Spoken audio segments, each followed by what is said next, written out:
She's a fashion blogger, model, and entrepreneur. She's amazing. The latest tips on fashion, beauty, wellness, travel, and her lifestyle. And now, here's the founder and creator of Not Basic Blonde, Olasha.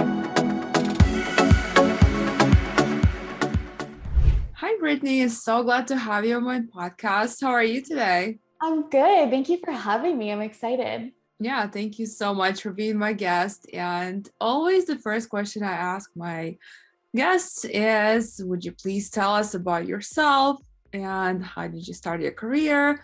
What was the inspiration behind it and how did it all started?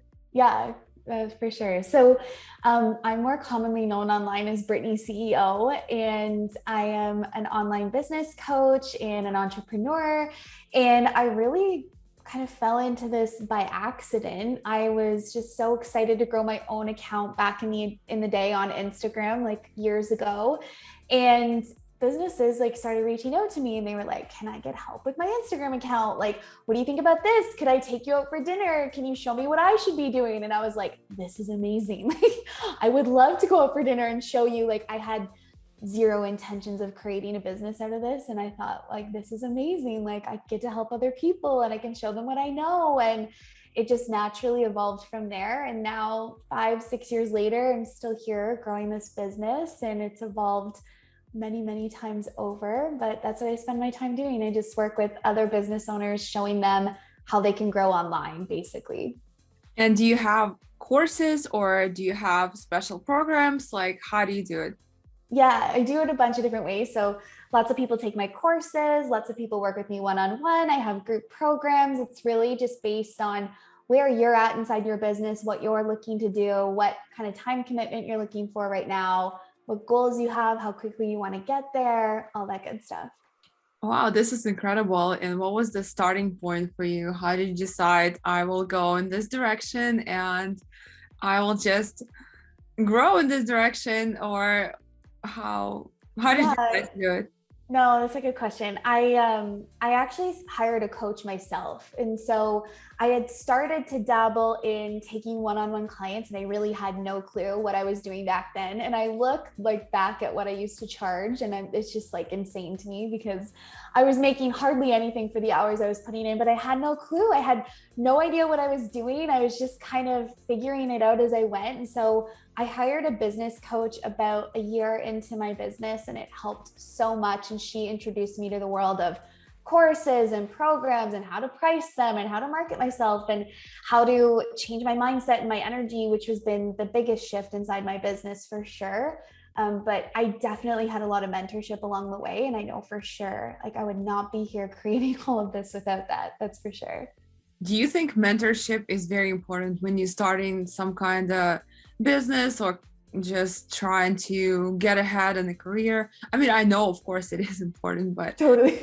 Can someone do it on their own, or they kind of must have a coach to speed up the process? I mean, you can do it on your own. You and I both know that.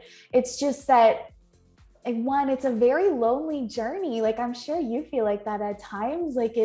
It's lonely. There's a lot of work. There's a lot to know. It's a big mindset game and putting yourself out there online, number one. And then number two, trying to make a business out of it. And so I can't recommend having a mentor enough, I truly wouldn't be at the income level I'm at now. I had no idea that this kind of an income was possible for someone like me, I just came from some small town. I had no clue what I was doing. My parents weren't wealthy, all those stories that we all tell ourselves, right? And so I think that the best thing you can do is get a mentor, because it will shorten the path for you.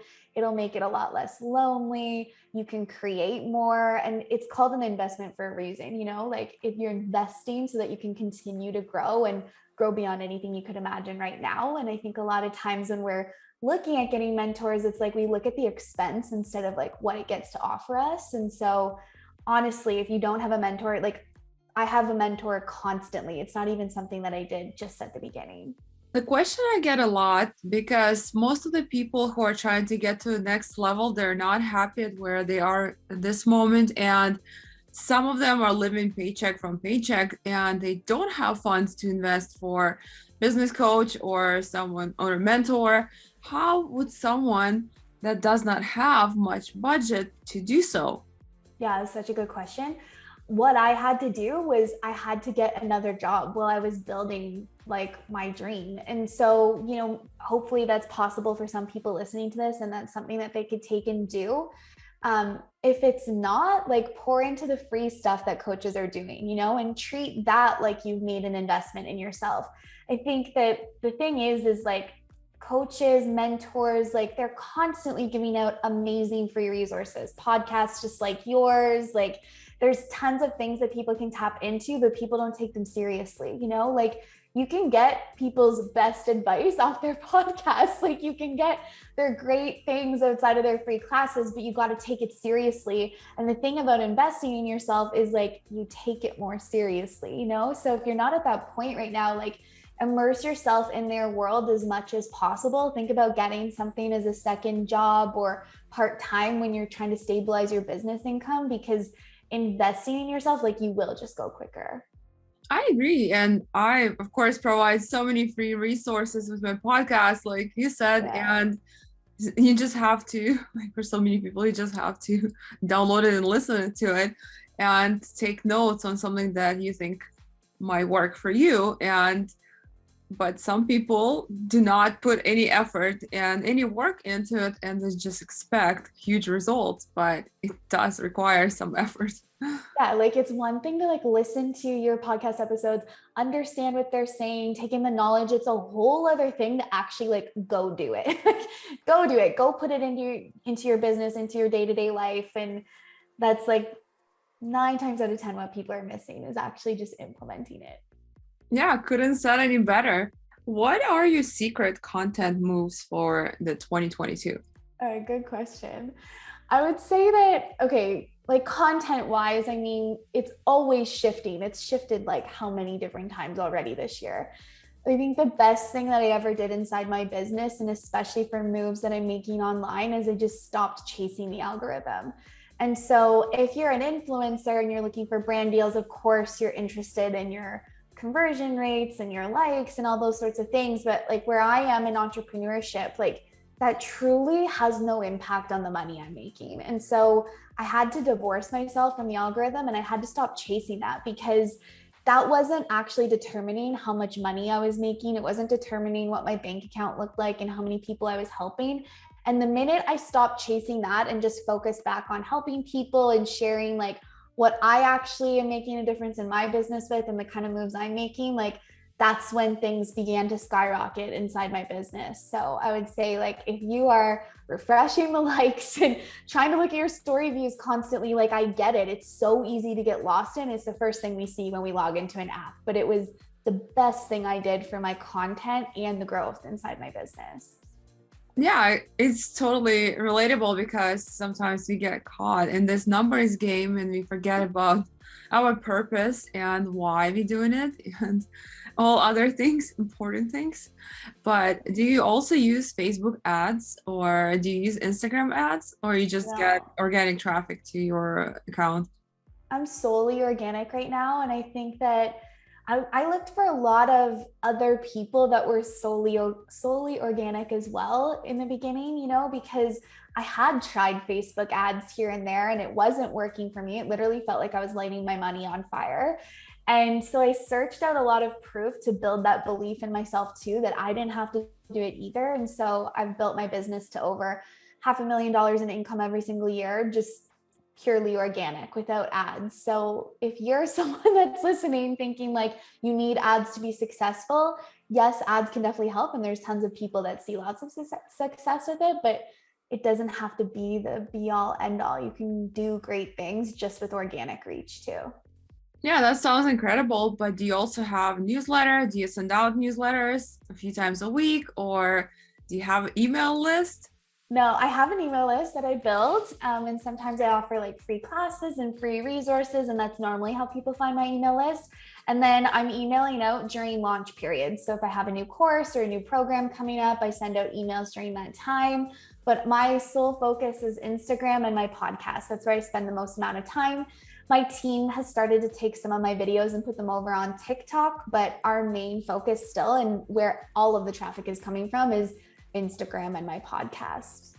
That's amazing, because from what I hear now, not many people can just succeed from podcasts and Instagram, and also not using any ads or any kind of enhancements for social media, but it works for you. I'm so glad for you. Yeah, thank you.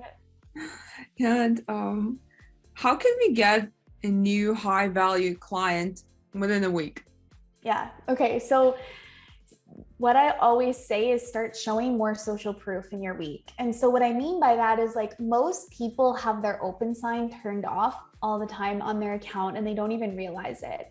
And so number one, you have to get really honest with yourself. Like, are you actually showing people how to work with you? Are you actually showing them where to buy next? Do you show them that you have things available this week that they could join or purchase if it's a product-based business?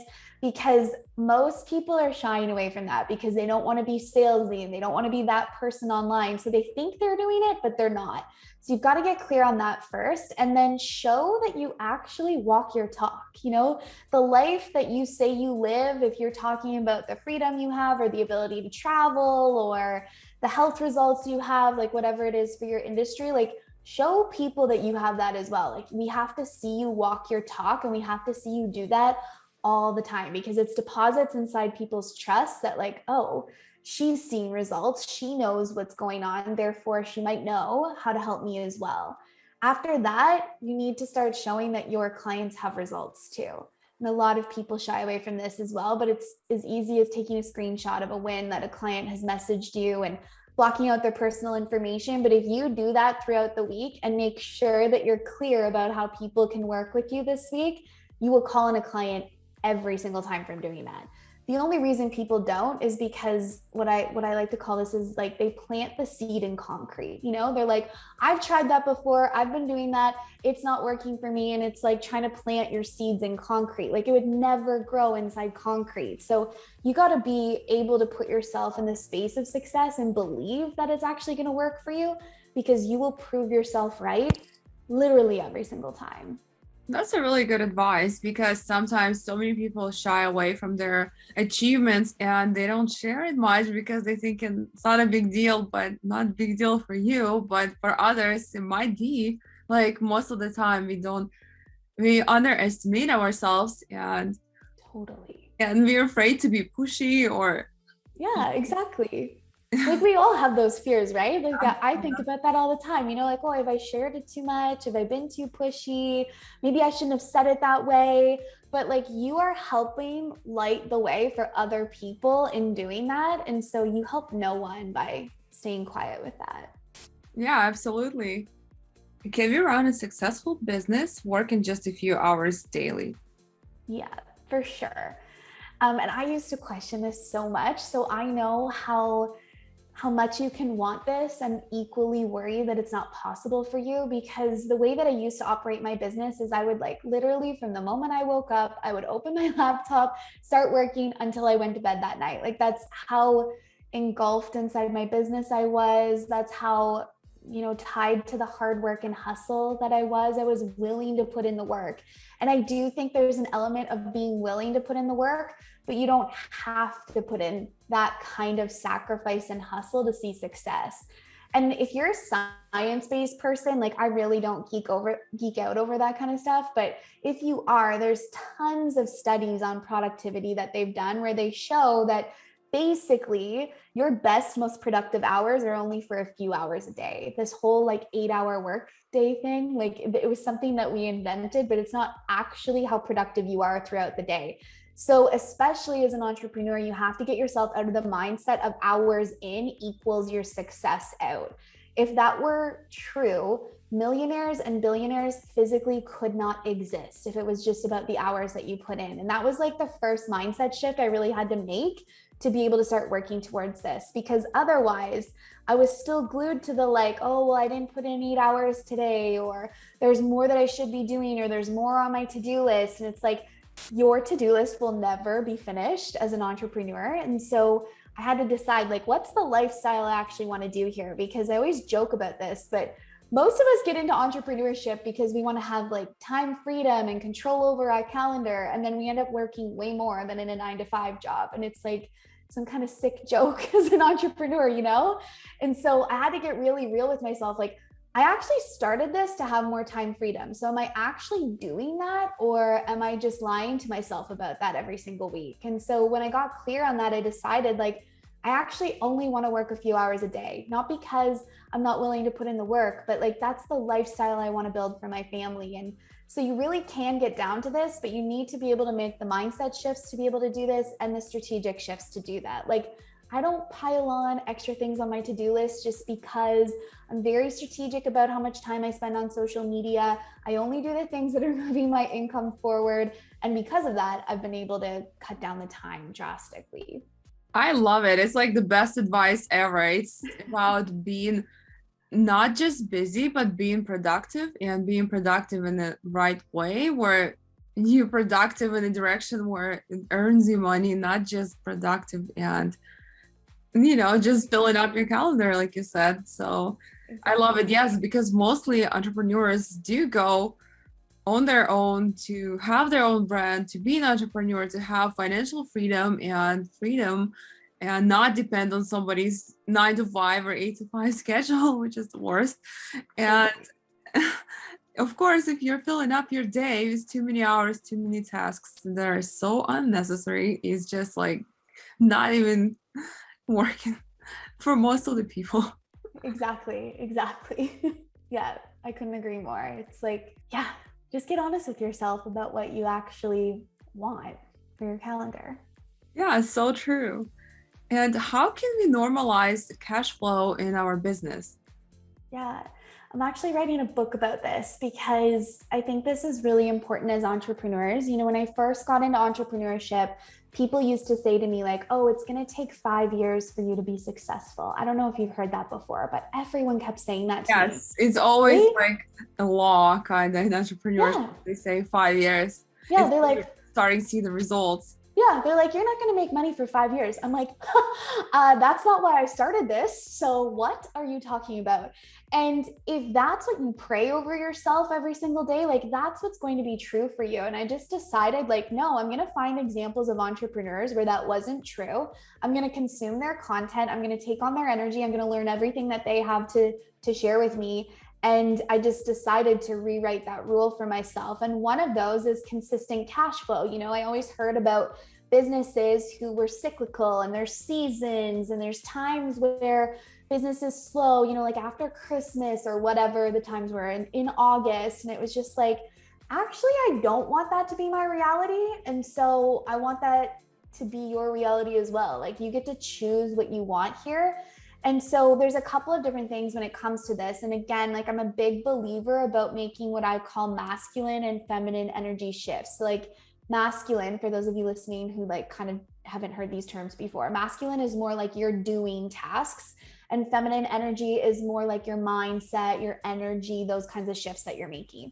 And so I believe when you're making moves in your business, you need to be backing both of those sides. So like strategically, it's really hard to lean back into receiving energy inside your business when you don't know how you're going to pay the next bill, when you don't know where the next group of clients is going to come from. So you need to be able to set up your business in a way where you're not starting the month from zero every single month. You know, you need to know that there's a baseline of clients coming in for a long term inside your business, not just like one-off purchases. And so I really started to build that for my business first, so I could lean back and create the lifestyle I wanted inside my business, create the consistent cash flow, make the moves that I wanted to do because I knew I was supported by that.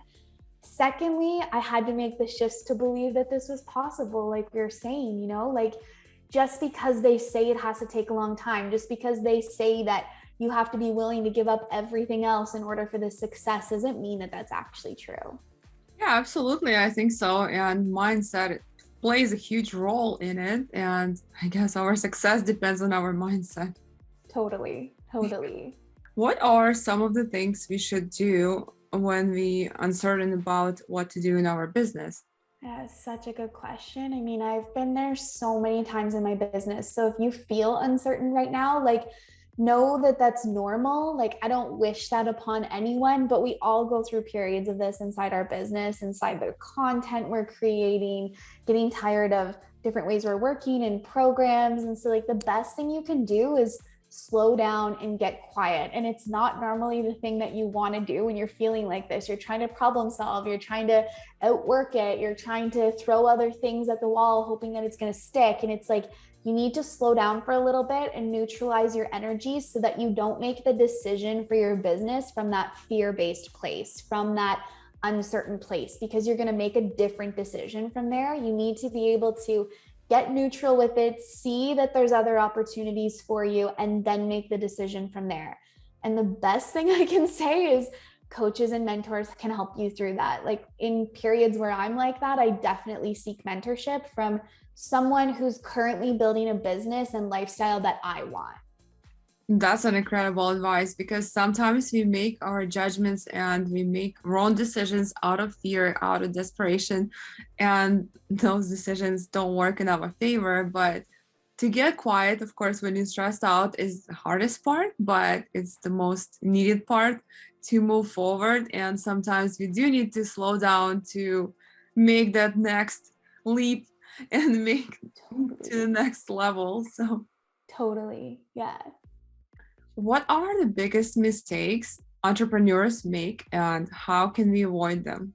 What I see happening so often for entrepreneurs, and I used to get caught in this too, is they don't build a bigger context for themselves. They build their context in such a small box of either success or failure. That's how they're judging themselves every single moment of every single day. And the problem with that is you can find evidence of failure as an entrepreneur literally every single day. It doesn't matter what income level you're at, how many followers you have, how long you've been in the business. There is evidence of your failure every single day. And if you're building your context around that, you're going to have proof of failure constantly. And your long-term game is going to be a lot harder to stay in the game that way. And so building a bigger context, really what this is kind of like is looking at your why and your passion around why you do what you do. You know, like, you talk about different things than I talk about, and wellness professionals talk about different things than what we talk about. And like, we pick those topics for a reason, you know, like, this is the stuff that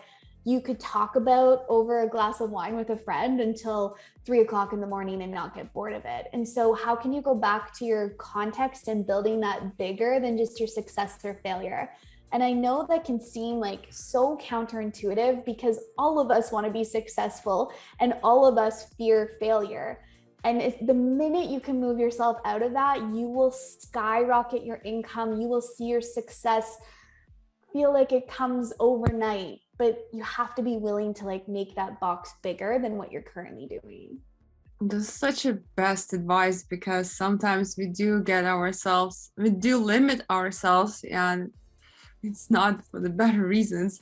And also, of course, if we concentrate on failures every day, we will not project any positive energy, and we will not move forward with better achievements. But sometimes you do get defeated, and you do get your feelings hurt because of some things happening along the way. But of course, it's hard sometimes to avoid that feeling, but it's just, I guess, when you're an entrepreneur, you just have to keep doing what you're doing and keep building. And keep having thick skin so nothing can get to you.